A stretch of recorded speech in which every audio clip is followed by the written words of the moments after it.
বাংলাদেশ থেকে একটা বড় খুনিকে এসটিএফ অ্যারেস্ট করেছিল, জেনে রাখুন। যা নিয়ে বাংলাদেশে অনেক রেভলিউশন হয়েছিল।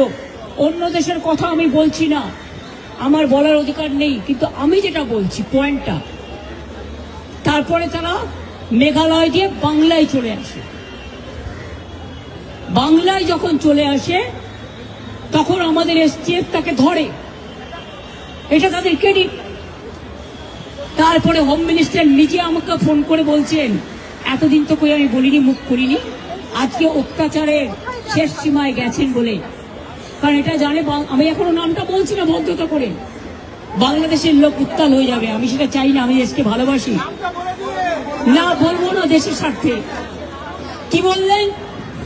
आप थोड़ा आपको बंगाल पुलिस को बोल दो, ये बात बाहर में नहीं कहने के लिए, ये देश के लिए है।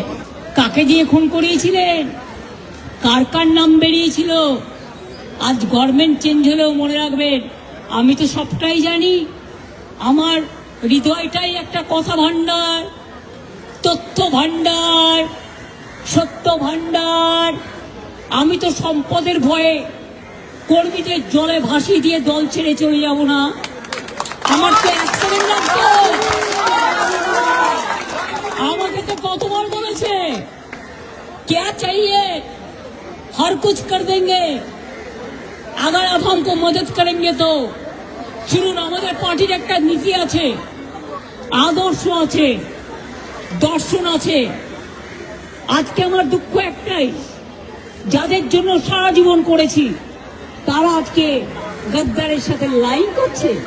তোমার এলাকায় যখন বাড়ি ভাঙে 7,000 লোক, আমি নিজে ফোন করে তোমাদের যেতে বলি, তোমরা চাচ্ছ না। দাঁড়াও ভাই, একটু চুপ করো। আমি আপনাদের বলি, আমি বলেছিলাম যখন মসজিদের মাইক কেড়ে নেওয়া হচ্ছিল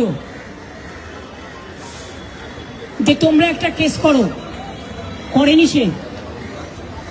বকরিদের ব্যাপার নিয়ে আখরুজ্জামানকে দিয়ে মহুয়া মৈত্র কেস করলেন, আমাদের তৃণমূল কংগ্রেসের এমপি। আর যারা আজকে গদ্দারি করছে তৃণমূলটাকে ভাঙবার জন্য, আমি বলি ঈশ্বর আল্লাহ তেরে নাম সপ্ত সুমতি দে ভগবান। খবরের কাগজ, নিখাদ, নির্ভীক, নিরপেক্ষ।